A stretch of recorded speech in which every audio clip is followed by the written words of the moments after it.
Buenas noches, mis queridos magos, brujas, criaturas y fanáticos del misterio. En esta nueva edición de Moncho's Talk Show Interview, nos acompaña nuevamente el creador de The Midnight Assembly, Ernesto Ibarra.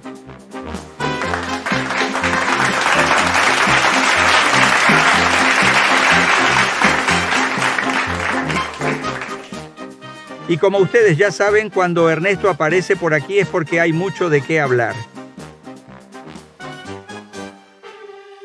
Primeramente, me gustaría que nos cuente un poco sobre cómo fue el estreno del primer capítulo de la segunda temporada y qué emociones podemos esperar del segundo capítulo. Ernesto, bienvenido. Di unas palabras. Buenas noches, Moncho, y muy buenas noches a todos los que nos están viendo. Siempre es un placer volver a este espacio y poder compartir con ustedes lo que hay detrás de cada capítulo. Gracias por la invitación, de verdad. Sobre el estreno de El Expediente Cage, fue un capítulo denso y necesario. No quise empezar la temporada con acción, sino con tensión emocional. El Wizengamot juzga a Bron Cage, un criminal, sí, pero no uno que se quede callado. Usó el juicio para poner en evidencia las grietas del sistema mágico, y eso incomodó a más de uno.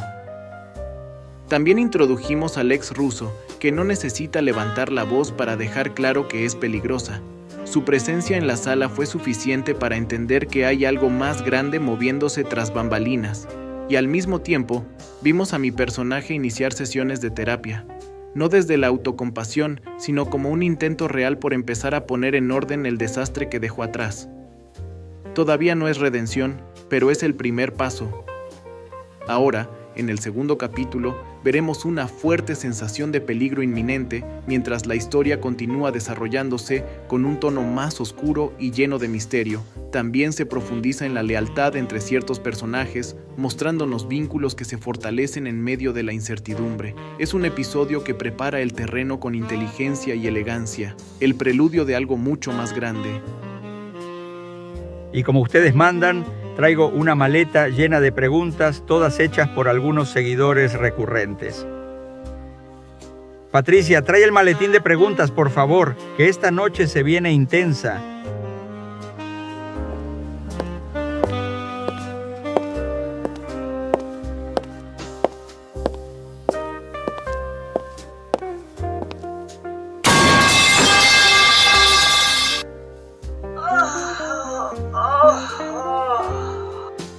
Ernesto, ¿estás listo?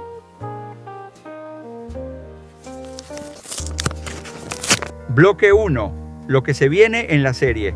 Joel Ortiz pregunta, ¿cuántos capítulos tendrá la segunda temporada? ¿Y qué novedades podemos esperar?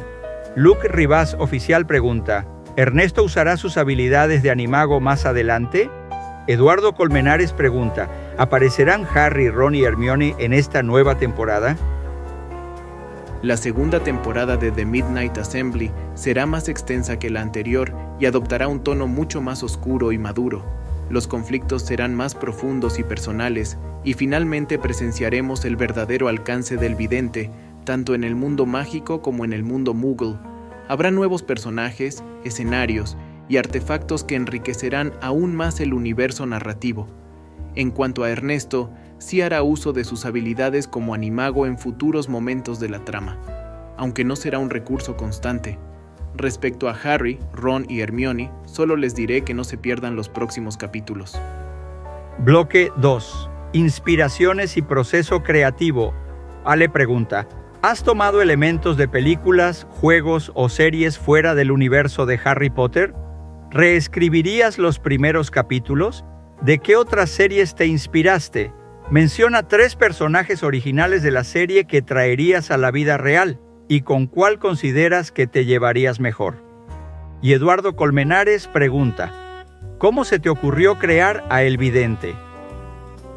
Son preguntas muy interesantes. Aunque la serie parte del universo de Harry Potter, sí he tomado inspiración de muchas otras fuentes. Por ejemplo, me he basado un poco en el lado filosófico, místico y misterioso del mundo de Avatar, tanto en las series de Aang como de Korra. También me inspiran mucho series como Daredevil de Netflix, especialmente en el enfoque callejero, las influencias del crimen, la corrupción y ese tono oscuro y realista que me gustaría adaptar al mundo de The Midnight Assembly.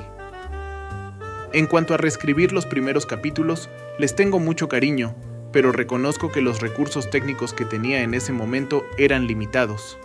Hoy en día, con mejores herramientas y la experiencia que he ganado, podría darles una presentación más refinada y visualmente consistente.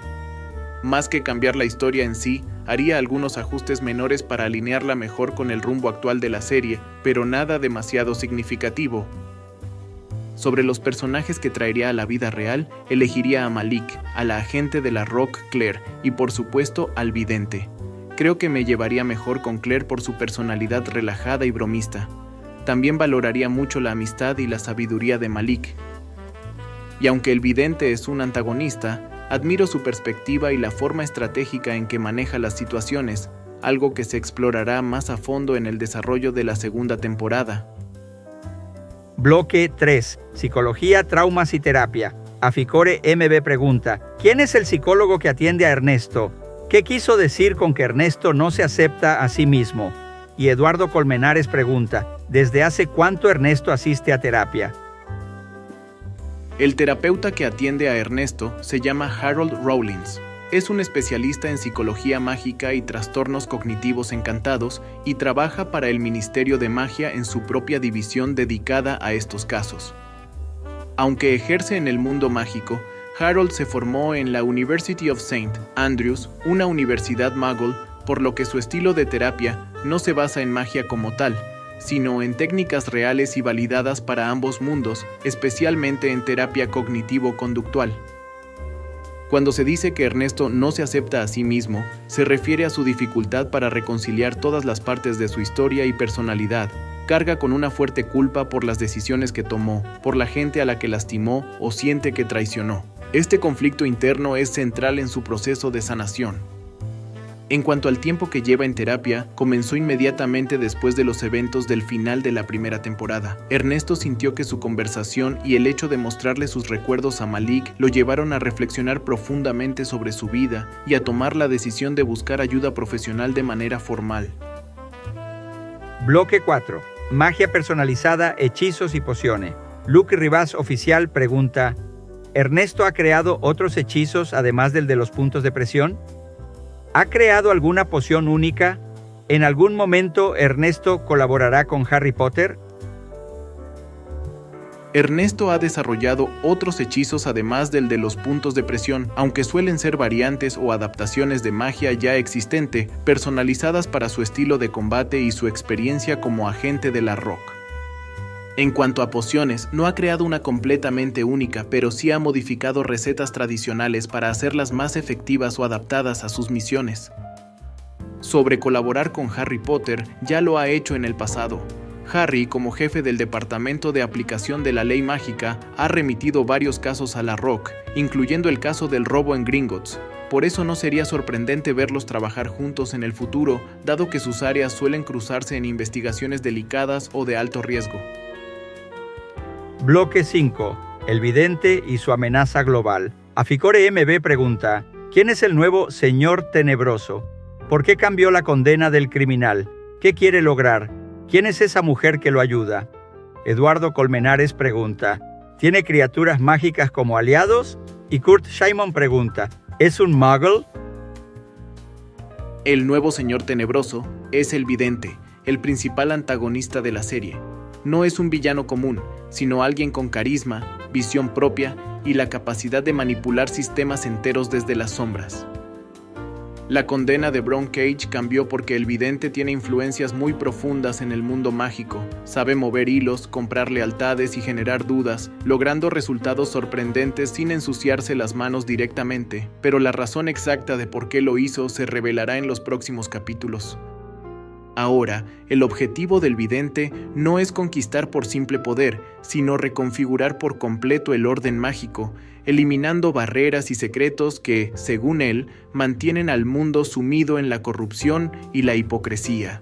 La mujer que lo ayuda se llama Lex Russo, su segunda al mando, una estratega implacable y muy leal a su causa, capaz de cumplir misiones delicadas con precisión. Respecto a criaturas mágicas, el vidente sí podría llegar a tener aliados que incluyen criaturas. Y sobre si es un muggle, no, el vidente es un mago, pero con conocimientos y habilidades que van mucho más allá de la magia tradicional. Bloque 6. Recuerdos, identidades y consecuencias emocionales. Aficore MB pregunta: ¿cómo se sintió Jacob y Olivia con la supuesta muerte de Ernesto? ¿Qué identidad usó Ernesto luego? ¿Qué pasó con el anciano, el dueño del perro invisible? Kurt Shimon pregunta: ¿Ernesto viajará al pasado para evitar la muerte de su amigo Callum? Jacob y Olivia quedaron devastados con la supuesta muerte de Ernesto, aunque con el tiempo intentaron seguir adelante, convencidos de la versión implantada en sus recuerdos. En cuanto a su identidad, Ernesto siguió siendo Ernesto para sí mismo y sus demás conocidos, pero modificó la memoria de sus seres queridos cercanos para que lo recordaran con un nombre muy común y genérico, lo cual también alteró el apellido de su hermano para mantener la coherencia. Con respecto a Elton, sigue vivo y trabajando en los archivos del Ministerio de Magia. Ernesto aún recurre a él de vez en cuando para hacer ciertas consultas. Sobre viajar al pasado para evitar la muerte de Callum, Ernesto nunca lo consideró. Aunque le dolió mucho, aceptó lo que ocurrió y no se atrevió ni siquiera a intentarlo. Además, narrativamente ya no sería posible debido al viaje en el tiempo previo de Delfini para regresar a Voldemort y los peligros de crear líneas de tiempo alternas. Bloque 7. Tecnología en el mundo mágico. Eduardo Colmenares pregunta: ¿el uso de tecnología ya es común entre los magos o solo entre los agentes del vidente? El uso de tecnología es principalmente común entre los agentes del vidente. Ellos, y especialmente el propio vidente, tienen una mentalidad más abierta que la mayoría de los magos convencionales, lo que los lleva a adoptar un estilo de vida más moderno. Para el vidente, es mucho más práctico enviar un mensaje de texto o realizar una llamada que depender de una carta manuscrita enviada por lechuza a otra ciudad. Esto es solo una parte pequeña de su visión de cambio para mejorar el mundo mágico. Bloque 8. Personajes secundarios y sus destinos. Rubén Elises Morante pregunta: ¿Bron Cage reconoció a Lex Russo? Y Eduardo Colmenares pregunta: ¿volveremos a ver a Malik? Sí, Bron Cage la reconoció. Su reacción de absoluto terror y pánico al ver de reojo a Lex durante el juicio deja claro que tienen historia juntos y que su presencia lo desestabilizó por completo.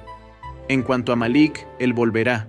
Regresará en algún punto de la trama, aportando su experiencia y su vínculo especial con Ernesto en momentos clave. Y para cerrar esta ronda de preguntas, bloque 9. Magos, muggles y vínculos reales. Eduardo Colmenares pregunta: ¿Ernesto tiene amigos muggles en la actualidad? Sí, aunque son muy pocos. Ernesto mantiene esos vínculos de forma discreta y cuidadosa, consciente de que una cercanía excesiva podría exponerlos al mundo mágico y ponerlos en riesgo debido a la vida peligrosa y secreta que lleva. Bueno, con eso concluimos las preguntas de esta sesión. Pero dime, Ernesto, ¿ahora sí nos vas a decir la fecha de estreno del capítulo 2? O al menos el título. Porque la gente está que se muerde las uñas. Está bien, Moncho, no los hago esperar más. El capítulo 2 de la segunda temporada se llamará Rostros del Nuevo Orden y se estrenará el domingo 6 de julio a las 2 de la tarde, hora de Nicaragua. Y aprovecho para agradecerte de nuevo por invitarme por segunda vez a tu programa. De verdad, espero que me sigas invitando más adelante. Claro que sí, Ernesto. Ya sabes que acá las puertas siempre están abiertas, por desgracia. Bueno, mi gente, gracias por aguantarnos hasta el final. Esto fue Moncho's Talk Show Interview. Nos vemos la próxima, si sobreviven a tanta expectativa mágica.